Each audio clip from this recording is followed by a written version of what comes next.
começar, eu acho que é importante a gente contextualizar, né, o que é o novo ensino médio e por que dessa mudança, que é a maior mudança dos últimos 20 anos aí na educação, né?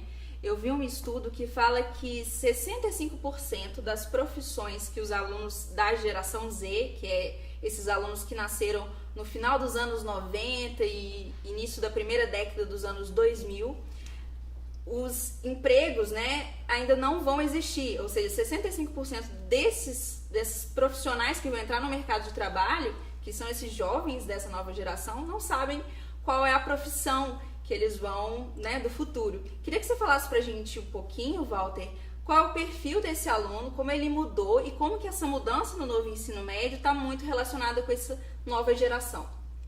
Então, o novo aluno é muito mais dinâmico do que eu tinha, por exemplo, há 20, 30 anos atrás, né? Então, é importante aproveitar essa dinamicidade que os alunos têm, que estão inseridos especialmente nas novas tecnologias. Então, tudo acontece muito rápido, todos nós sabemos, as informações estão aí, né, circulando, e para nós é importante repensar e aproveitar essa experiência que os jovens têm e construir uma nova coleção para eles. Então é muito importante para nós esse momento também, de um momento de virada, de novas propostas, né? As coisas mudam muito rápido, a coleção também precisa ser repensada. Então essa é a nossa proposta, esse novo repensar que estamos tendo a partir dessas experiências que temos vivido com a tecnologia, especialmente os jovens que estão aqui hoje conosco. Ótimo. Eu acho importante também destacar, Ana, que, como o Walter falou, é uma nova geração, é um novo momento, mas essa lacuna do ensino médio ela é antiga, né? Se a gente pensar na nossa própria trajetória, nas dificuldades que nós enfrentamos para a escolha da profissão, para as angústias do ensino médio, a gente vai perceber que esse também é um problema antigo e que foi pouco enfrentado nesse tempo, né? Então, o jovem, enquanto respeitado no seu espaço de fala, enquanto nas suas potencialidades, nos seus talentos, é raro você ver um jovem que recebeu esse apoio ou da escola ou até mesmo da família, né? Então a gente precisa olhar para esse jovem e entender o momento em que ele está. Essa condição juvenil que é tão falada nos documentos legais, né?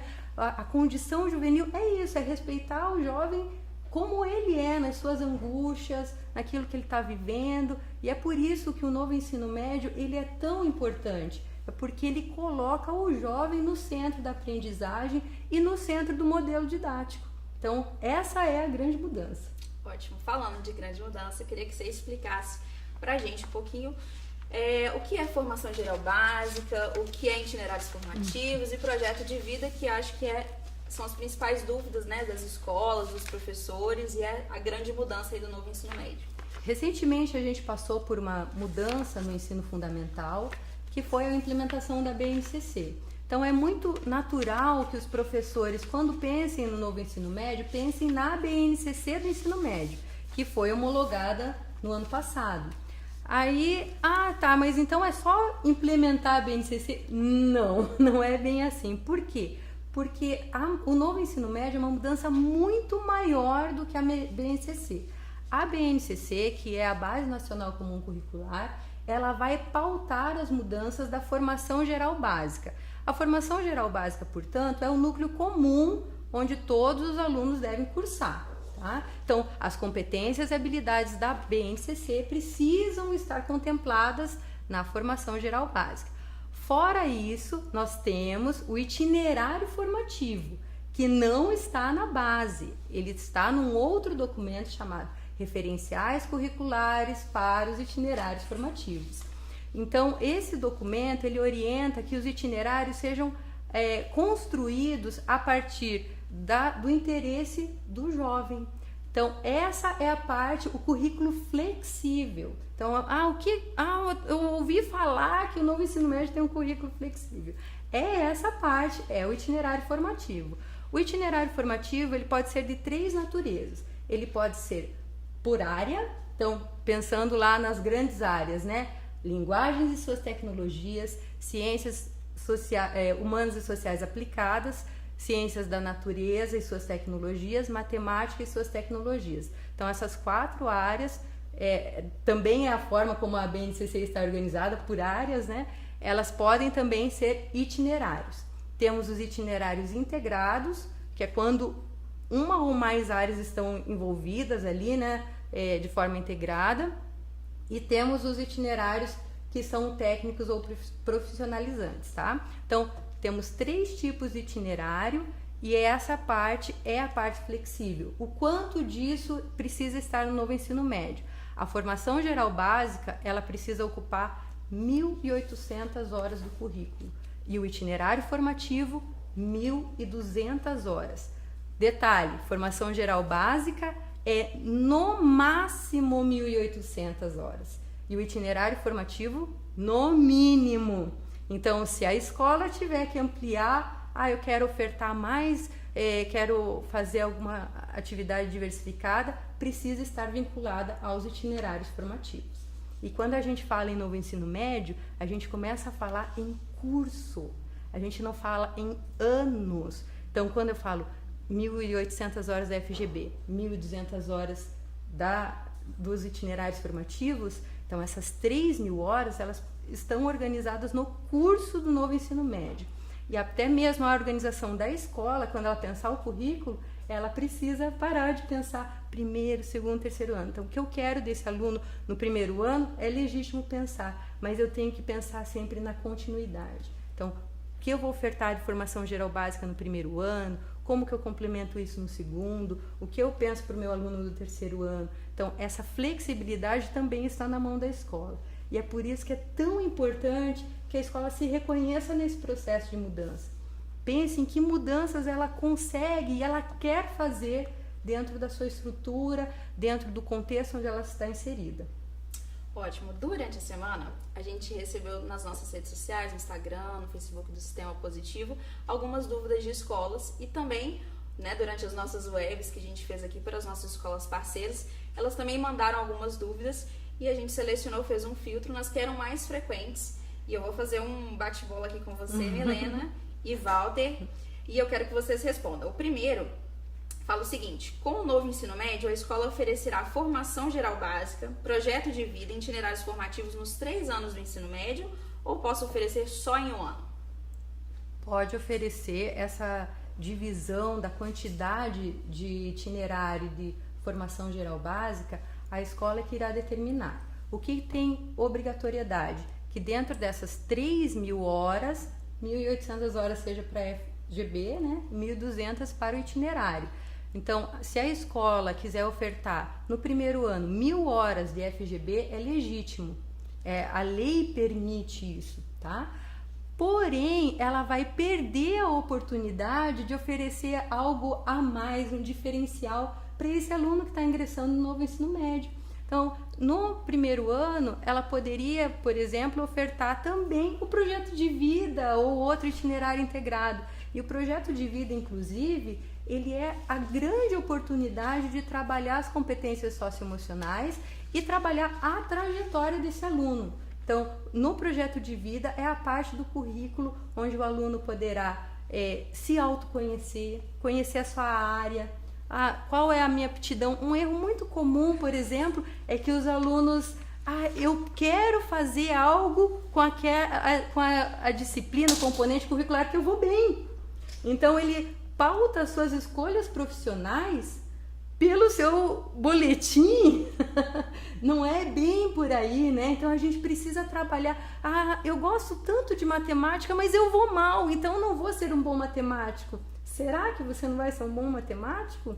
Então, você precisa conhecer melhor essa área. Porque, às vezes, aquele conteúdo, aquele tema que você não está indo bem, pode ter uma outra causa. Pode ser um momento que você está passando na escola, pode ser um sistema avaliativo que você não se encaixou naquele momento, mas sim, você pode pensar na sua carreira além do seu histórico escolar. Desmistificar, um pouco gosto de biologia, então vou fazer algo na área de biologia. Eu gosto de biologia, preciso ser um biólogo. Não, né? Então, há muitas áreas da engenharia, mesmo que tenha a ver ver com a tecnologia, com a biotecnologia. Então, há hoje uma associação de áreas que possibilita que esse aluno ele possa ter um espectro maior de opções, né? E nesse sentido, então, se eu tenho mais opções, parece dificultar até essa trajetória, né? Aí parece que eu não me encaixo em nada. Esse é um sentimento tão comum no ensino médio. E em que momento esse aluno pode trazer essa preocupação para a escola? Em que momento que ele será ouvido e amparado? Então, no último levantamento do INPE, 7% das escolas tinham algum tipo de programa vocacional. É um índice alarmante. O que a escola mais deveria se preocupar é com essa formação. Tem uma outra pergunta aqui que fala sobre as exigências da carga horária. Você chegou a falar um pouquinho, mas acho que vale reforçar que as escolas têm muitas dúvidas sobre isso, né? Sim. Quais as exigências de carga horária no novo ensino médio? 1.000 horas por ano. A divisão dentro dessa carga horária é optativa, desde que no curso seja cumprido a carga horária obrigatória. Ela não tem liberdade, por exemplo, de colocar 1.200 horas num ano, 800 horas em outro. Isso não. Mas ela pode distribuir essas 1.000 horas conforme lhe convier e o modelo, a estrutura que ela escolher. Tá, outra pergunta que a gente recebeu fala o seguinte: os itinerários formativos podem ser feitos em EAD no novo ensino médio? 20% da carga horária do ensino médio pode ser feita em EAD. E aqui eu quero fazer uma observação do que se entende por EAD, tá? Então, a maioria das pessoas pensa que EAD é algo que você vai fazer completamente desconexo de uma estrutura física ou de um acompanhamento. Então, não. O aluno ele não pode fazer um EAD de livre e espontânea vontade e fazer com que isso fique parte do seu currículo. É sempre algo que parte da escola. É uma parceria da escola ofertar ou não essa carga horária em EAD, e sendo que ela pode sim utilizar a sua própria estrutura para ofertar o EAD. Então, não que o aluno precise estar fora da escola para fazer esse curso. O que a gente está falando com o EAD também é que num ambiente virtual você tem outras possibilidades. Uso de livros digitais, avaliações diferenciadas, uso de recursos tecnológicos. Então, desse ponto de vista, sim, é um ganho ter em EAD, mas que isso não sirva, né, como uma muleta para que a escola não compre a ideia da mudança pensando que a mudança pode ficar em EAD. Não é isso que está pautado na lei do novo ensino médio. Ótimo. A próxima pergunta, acho que é bem interessante porque ela é uma dúvida que é recorrente das escolas. Fala o seguinte: já ofereço atividades esportivas e socioemocionais no contraturno na minha escola. Isso poderá ser utilizado nos itinerários formativos no ensino médio? Pode e deve. Então, quando a escola ela faz essa análise do que ela já está fazendo e o quão importante isso é para o aluno, ela traz isso de forma curricular. O que a gente tem no ensino médio hoje? Se a gente pegar uma turma de 30 alunos, os 30 alunos saem exatamente com o mesmo histórico escolar. Então, eles fizeram as mesmas disciplinas e eles saem com o mesmo histórico escolar. É isso que não vai mais acontecer. Mas se a gente pegar esses 30 alunos que saíram com o mesmo histórico escolar, eles não tiveram a mesma trajetória. Nós temos um aluno que foi atleta, o outro que participou do clube de ciências, o outro que fez a oficina literária, o outro que participou do voluntariado. E onde é que isso está colocado no histórico? Em nenhum lugar. Então, quando a gente traz isso para o currículo, então todas as atividades que a escola já desenvolve, elas podem fazer parte, sim, do currículo. Uma oficina de leitura pode fazer parte do itinerário de linguagens. A mesma coisa, você mencionou, né? Uma dança, um teatro, uma robótica pode fazer parte do itinerário de matemática. E, na verdade, essas atividades que hoje são chamadas de extracurriculares, elas dizem muito sobre a essência da escola. Elas dizem muito sobre o que eu quero formar nesse aluno. E é por isso que é tão importante que a escola se aproprie dessas atividades para compor o seu currículo. Então, não é abandonar o que foi feito até agora, né? E partir, não, agora nós vamos fazer tudo diferente.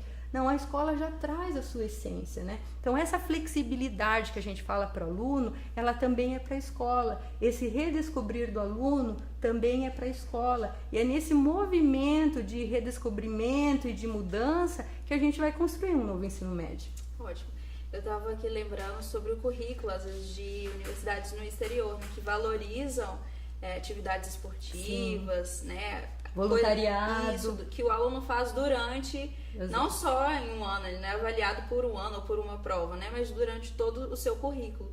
E a importância de falar também do ensino médio, desse novo modelo que valoriza também essas outras atividades que são essenciais para a formação, né, do aluno. Exatamente. É uma avaliação processual e é uma construção de currículo processual também, né? Então, a gente parte daquele aspecto finalizado no novo ensino médio para um aspecto muito mais de construção, de parceria com a escola.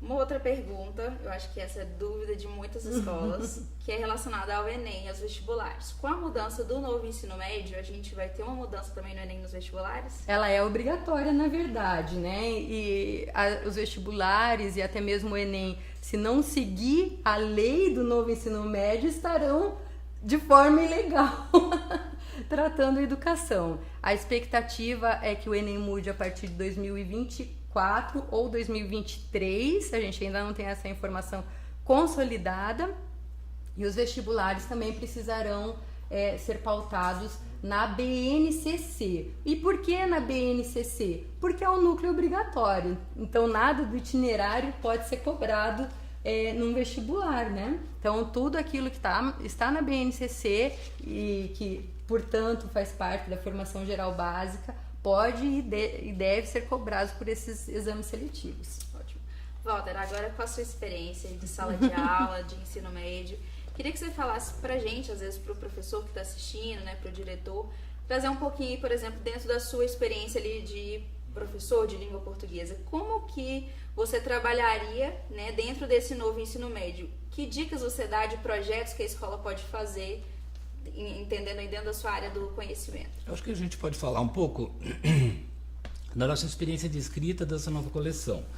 Então nós temos a formação geral básica, como ela comentou, mas não é por ser básica que ela é fácil também de você produzir um material. É bastante difícil, a gente está se repensando, eu mesmo, com 30 anos de experiência, estou tendo que ler muito, me reconstruindo enquanto professor para poder editar um material possível e bom para o ensino médio. Então, por exemplo, a gente tem pensado em alguns gêneros que ainda não foram trabalhados dessas coleções vigentes, enfim, né? Nós estamos amadurecendo, por exemplo, o podcast, amadurecendo gêneros que se direcionam para pesquisa, por exemplo, o abstract, que nunca foi trabalhado, pelo menos com tanta ênfase como nós vamos dar agora. Então nós temos interesse sim que o aluno se prepare ao longo do ensino médio para participar da academia de uma maneira mais consciente e mais madura.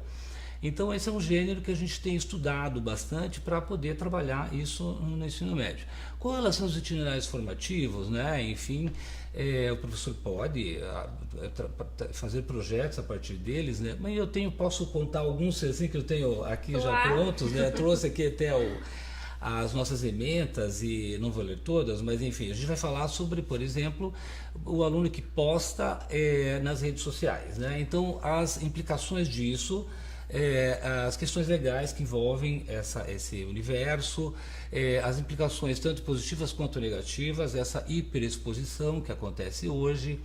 Então tudo isso para nós é importante conversar com os jovens, isso vai ser trabalhado mais nos itinerários formativos. Então lá existem, quando nós propusemos esses itinerários, nós fizemos emendas possíveis de o professor segui-las, né, verdadeiramente ou na prática, mas o professor também pode criar situações e outras atividades ali, né? Então uma delas é trabalhar com essas postagens, esse mundo digital, cultura digital.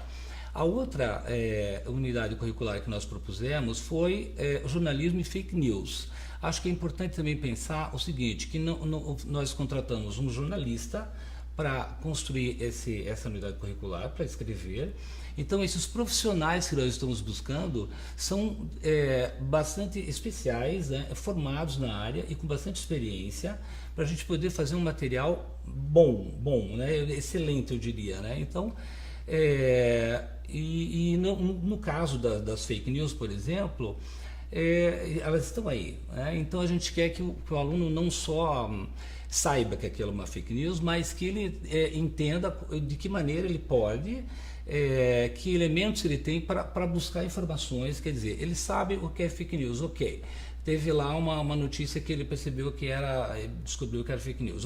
Ele vai ficar com essa informação só para ele?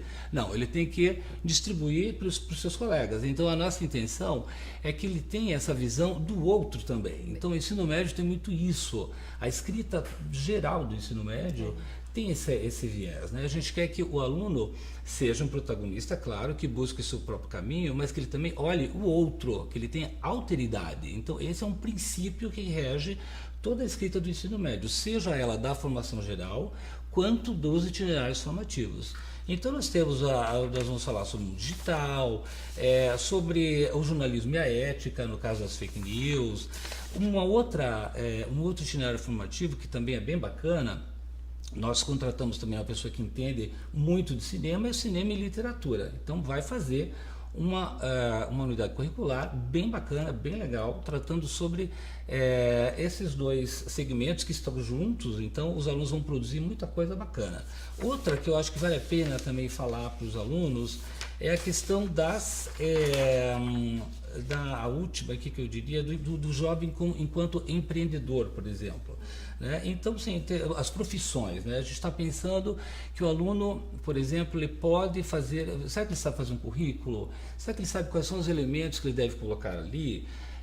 Nessa entrevista como profissional, ele sabe fazer as perguntas adequadas, que possam ajudá-lo a fazer as próprias escolhas? Ele tem comunicação suficiente para fazer isso? Essas são habilidades que a gente está buscando desenvolver também. Né? Então, que ele seja um jovem criativo, que ele tenha boa comunicação. Né? Então, tudo isso nós estamos prevendo nessa coleção. Eu estou muito esperançoso que isso realmente dê certo. E estou muito feliz escrevendo essa coleção, editando essa coleção, que na verdade é uma coautoria. Né? O autor nos entrega, a gente lê e participa dessa escrita. Então, para mim tem sido um grande prazer me redescobrir para editar esses materiais. Então é mais ou menos isso, né? Dando aqui uma prévia do que a gente está tentando fazer. Tá? Com muito carinho, com muita atenção a esse novo jovem que está aí. Ótimo. Helena, como o Walter ele falou, né, detalhes, queria que você falasse aí, tem algum spoiler da nova coleção, o que você pode falar? Podemos falar tudo, né? Eu endosso o que o Walter falou. Nós estamos muito animados com essa coleção, porque ela foi arquitetada de uma maneira que atenda à diversidade de escolas que hoje nós temos. Nós somos líderes de mercado, né? Então, a gente tem uma grande responsabilidade em tratar com as escolas de todo o Brasil, com diferentes realidades, com diferentes estruturas. Então, a escola pequena vai conseguir implantar o ensino médio, a escola média vai conseguir, a escola grande vai conseguir, cada uma respeitando a sua essência, e a gente vai caminhar junto, sim, para descobrir essa essência de cada escola. E essa essência fala de tantas maneiras, fala através dos processos avaliativos, fala através das escolhas, da estrutura da escola, de como ela está organizada, mas há espaço e há formas diferentes de trabalhar em cada situação. E é por isso que nós temos nos esforçado tanto, porque essa flexibilidade para a escola, ela precisa ser consistente, ela precisa fazer sentido, né, Walter? Com certeza. Então, o que a escola pretende com esse aluno, ela precisa encontrar esse eco também no material didático. E nós estamos nos esforçando muito para trazer a BNCC de uma forma viva, de uma forma eficiente, com material consistente, e os itinerários também, de uma maneira que o aluno também se veja nesses itinerários, que ele sinta vontade de estudar. Eu lembrei agora, você falando dos teus, nós temos um itinerário de iniciação científica, um outro de divulgação científica. Divulgação científica, por exemplo, é minha paixão, né? Fico pensando, nossa, se eu tivesse essa oportunidade no ensino médio, né? O quanto eu aproveitaria, ficava lá revirando as revistas, né? A Super Interessante, que era uma referência na minha juventude, então, e ainda é, na verdade, né? Mas revirando essas revistas que tinham uma linguagem diferente, começava, eu gosto tanto de biologia, eu gosto tanto de ciência, mas não é essa que eu tô vendo aqui, né? Não é essa do livro, e ficava naquele conflito, e daí eu via essas revistas, puxa, essa ciência que eu gostaria de aprender. Então, hoje é um privilégio enorme ser essa ciência que eu posso ensinar, né? Então, a gente pode dar esse passo em direção ao aluno e entender como fazer parte desse universo. E eu falo também um pouco como mãe de aluna do ensino médio, né? Eu tenho uma filha no ensino médio e a gente tem que se esforçar tanto para fazer parte da vida deles, né? Porque é tão fácil o jovem se isolar, né?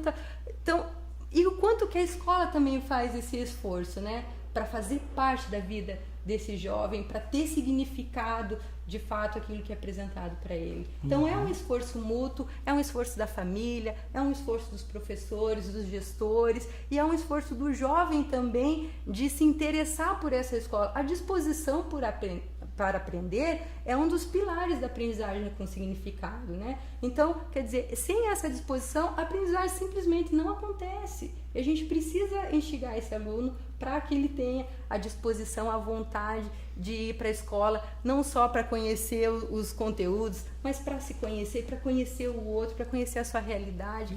E abre um essa leque de conversa também que a gente tenta fazer entre as disciplinas, entre as Sim, estamos nos esforçando muito para isso. Curriculares. A gente se esforça, estuda a BNCC o tempo todo, né? Então é um documento bastante importante, né, que veio realmente para nos ajudar. Sim. E a gente precisa, mas ele não é um documento tão fácil, né? Ele é longo, a gente precisa estudar mesmo, né? Então esse foi a primeira tarefa nossa, foi a leitura da BNCC, quer dizer, e constantemente a gente está ali batalhando para interpretá-la de maneira adequada e para fazer desse documento que é tão importante e tão bom o melhor possível para a gente escrever essa coleção. Então, são muitos diálogos sobre o documento, diálogos sobre os diálogos entre os componentes curriculares, enfim. Sobre as identidades. Entendeu? Então, é isso. Os meus filhos estudaram no Positivo também, os dois.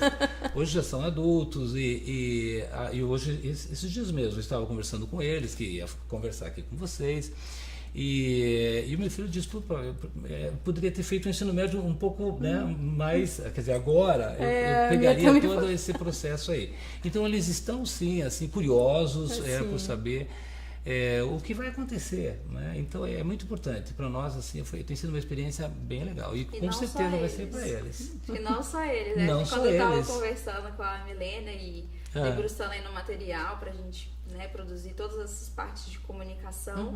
Falei, gente, queria ter estudado nesse ensino médio. Então, imagina tendo aula de cultura digital, tudo que eu adoro de comunicação. E às vezes a gente fica tão preso, né? E o aluno tem um leque de possibilidades agora com o novo ensino. Um leque de possibilidades. Além da editoria, a gente faz entre os nossos colegas. Meu Deus, eu quero fazer essa unidade curricular. Essa foi feita para mim.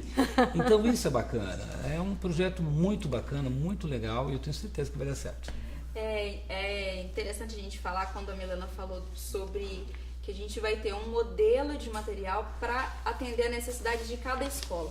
E eu queria que você falasse, porque essa é uma dúvida de muitas escolas sobre a questão, eu vou ter que aumentar muito na minha mensalidade, vou ter que mudar a estrutura da minha escola. E eu queria que você falasse um pouquinho sobre isso. Qual que é o impacto, às vezes, financeiro, de mensalidade na escola, ou se a escola, às vezes, pode se adaptar dentro da sua realidade. Fala pra gente um pouquinho sobre isso. Com certeza ela poderá se adaptar dentro da sua própria realidade, né? Então, a maneira como a gente está construindo esse novo ensino médio, ele permite isso para a escola também. Se ela vai precisar de outra estrutura ou aumentar a mensalidade, vai depender muito das opções que ela fizer. Então, essa é uma etapa posterior. A primeira etapa, como eu já mencionei, é esse descobrimento da própria escola. Qual é a minha essência, o que eu estou disposto a mudar, como eu vou efetivar isso. É lógico que a ampliação de espaços diversificados, ela é excelente. Ter um clube de leitura, ter um laboratório de ciências, ter uma oficina de fotografia, por que não, né? Imagine que bacana ter isso na escola, ter um espaço de diálogo mesmo, uma sala diferenciada com puffs, com projetores, enfim, esses espaços que possibilitam diferentes estratégias didáticas, eles são importantes. São fundamentais?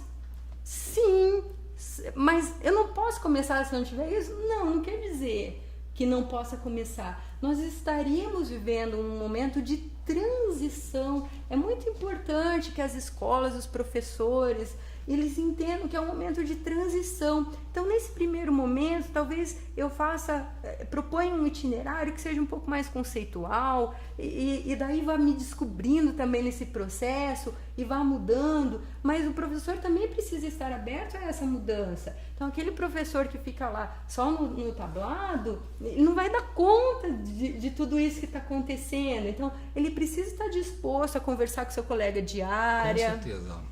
A trabalhar em parceria, a desenvolver uma proposta diferenciada, né? A pensar nesse aluno. Então, é essa abertura que a gente precisa para implementar um novo ensino médio.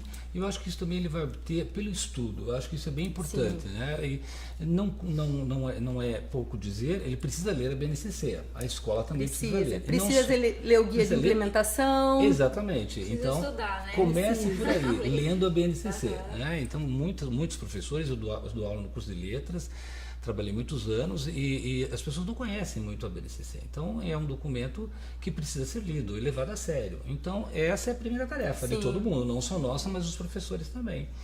E eu acho que a pesquisa resolve muita coisa, né? Então, a partir dessas leituras, desse amadurecimento a respeito de tudo isso que está acontecendo, em termos de documento, de leis, ele vai fazer as propostas de sala de aula.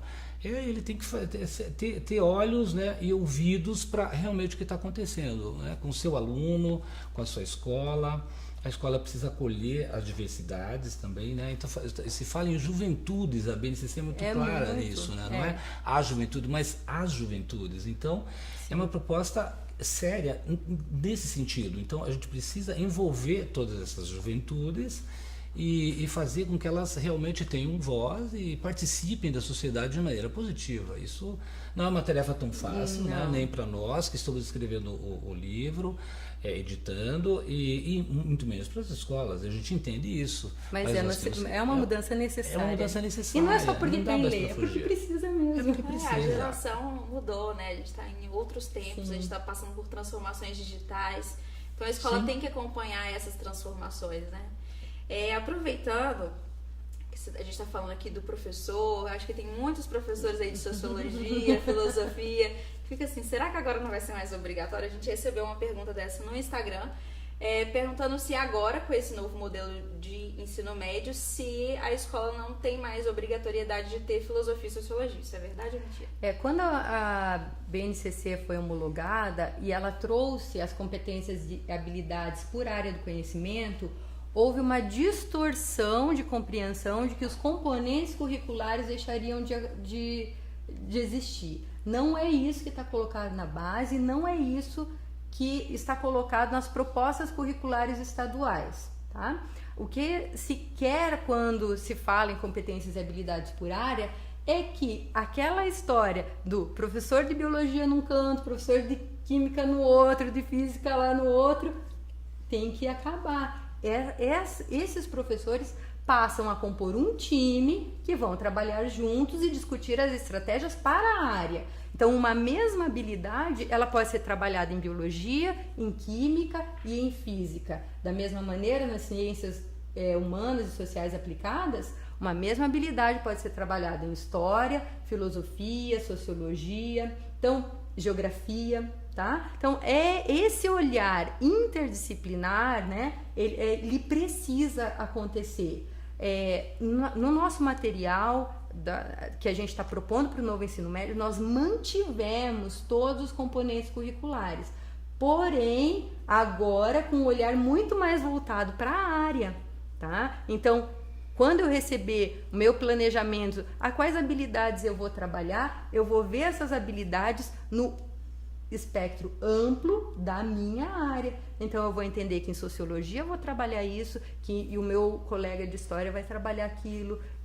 Então, puxa, você vai trabalhar nesse momento, eu vou trabalhar. Que tal se a gente fizesse um trabalho em conjunto, né? Que tal se a gente pensasse num projeto de impacto, por exemplo, aqui na escola? Então, é esse olhar que passa a existir, mas não os componentes curriculares, eles continuam existindo sim, e muito mais agora, né? Sociologia, filosofia fundamentais para entender o mundo, né? Nossa, e assim mesmo. Humano, com certeza, pensamento humano. Então, não sumirão. Aproveitando você falando de entender o mundo, né? A questão do projeto de vida. Sei que você já falou, mas eu quero aprofundar porque eu acho que é uma das partes mais legais, minha preferida do novo ensino médio, porque fala muito sobre autoconhecimento, sobre desenvolver habilidades, né, também socioemocionais. Às vezes o aluno, ele é muito cobrado no ensino médio por uma coisa que ele precisa de uma profissão que ele vai seguir o resto da vida, e a gente tem visto com os estudos que não. Você pode mudar, não tem problema, você pode gostar de várias áreas diferentes. Sim. Queria que você falasse da importância do projeto de vida. O projeto de vida, ele faz parte do núcleo obrigatório. Então, nós temos formação geral básica e projeto de vida como núcleo obrigatório para todos os alunos. Então, todos os alunos deverão cursar orientações, aulas, projetos que visem essa formação que na BNCC é chamada de projeto de vida. E o que engloba isso? Como você mesmo falou, o autoconhecimento é fundamental. O que eu gosto, como eu gosto de ser visto, como eu gostaria de ser ouvido. Então, esse espaço de fala, ele é fundamental. O jovem, ele precisa ter esse espaço para ser ouvido. E não só aquele jovem que fala bastante, aquele jovem que é mais quietinho, ele também tem que ser ouvido, né? Então, esse espaço de autoconhecimento, ele vai ser primordial para que o jovem desenvolva o seu projeto de vida, as suas potencialidades. Então, o conhecimento da universidade, como funciona uma universidade, muitos não entendem, né, Walter? Exatamente. Chegam na graduação sem entender o funcionamento da universidade. Como que eu estudo? Veja, uma questão tão essencial na vida escolar e tão pouco trabalhada. Como que eu estudo? Como eu crio hábitos para estudar sozinho? Como eu compartilho conhecimento? Então, essas questões, elas são trabalhadas dentro do projeto de vida. E ali também a gente começa a fazer grupos de afinidade, grupos de interesse por área, por profissão, e aquele grupo começa a trabalhar e começa a se desenvolver, né? Esses tempos eu estive numa escola do Rio Grande do Sul, onde eles já pegavam esses alunos vocacionados para a área de engenharia, fizeram uma parceria com uma universidade, onde eles poderiam fazer aulas práticas, conversar com engenheiros. Veja que privilégio poder fazer isso. Hoje, eu até vi esses dias uma pesquisa, 25% dos alunos matriculados na graduação abandonam ou trocam de curso. Então, é um índice altíssimo, 1/4, né? Então, o que está acontecendo que o ensino médio não dá conta de formar melhor esse aluno? E pode mudar de ideia? Claro que pode, todo mundo pode mudar de ideia, né? Se eu quiser uma nova profissão, eu também posso, né? Mas a questão é um índice muito alto. Então, não podemos mais ter esse tipo de situação. As vagas ociosas, o quanto de prejuízo que isso gera. Eu mesma, né, já compartilhei isso contigo, Ana, escolhi o curso da minha graduação ali fazendo a inscrição no vestibular. É esse tipo de situação que o novo ensino médio quer evitar, essa proposta, né, de discussão, de construção coletiva, para que o aluno tenha condições de fazer escolhas melhores para si, de ter mais maturidade, né, uma maturidade maior para fazer a escolha do curso de graduação. Nossa, então eu vou de carona aqui, vou contar uma experiência rapidamente, porque o meu filho entrou na faculdade, né, entrou no ensino superior, fez um ano, de design e não gostou. Então você veja, se ele tivesse feito talvez um projeto de vida um pouco mais avançado, entendido melhor a profissão, esse ensino médio de hoje talvez eu tivesse ajudado mais. Então é como a Milena disse, todo mundo pode mudar, né? E foi isso que ele fez, ele parou, faz cursinho de novo, no positivo por sinal, e está repensando. Então são projetos, né? Quer dizer, esse projeto de vida é muito bom, né? Pode ajudar muitos jovens, né?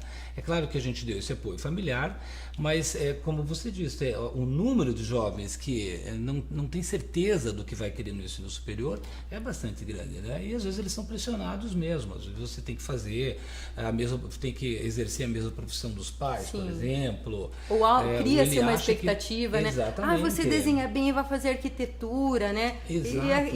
E aquele aluno não está se vendo naquela profissão. Eu me sentia inseguro mesmo. Eu não estou preparado. Ele falava isso, inclusive, né? Mas então fez uma primeira tentativa e retomou. Então a vida é assim, é uma vida de que a gente pode repensar, sim. Mas projetos como esse do ensino médio podem ajudar muitos alunos, tenho certeza. E é legal a gente falar também sobre o mercado de trabalho, sim, né? Que cada vez mais tem exigido desses jovens que estão entrando outras habilidades que não são só técnicas. Então às vezes ele sai da faculdade entendendo a teoria, mas ele chega no ambiente de trabalho, ele tem que ter relacionamento com colegas, ele tem que ter inteligência emocional. E às vezes ele não é preparado para isso. Está muito bem preparado tecnicamente, mas nessas habilidades socioemocionais nem tanto. Então eu acho que o novo ensino médio vem suprir também, né?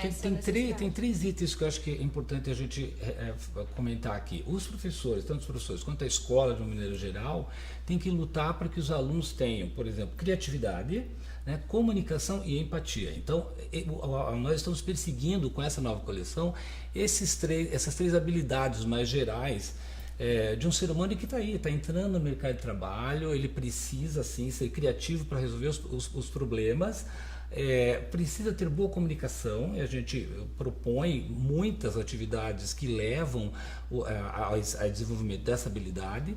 Ele precisa olhar para o outro, não pensar apenas em si mesmo. Não, eu quero vencer, mas eu quero também ajudar o meu colega.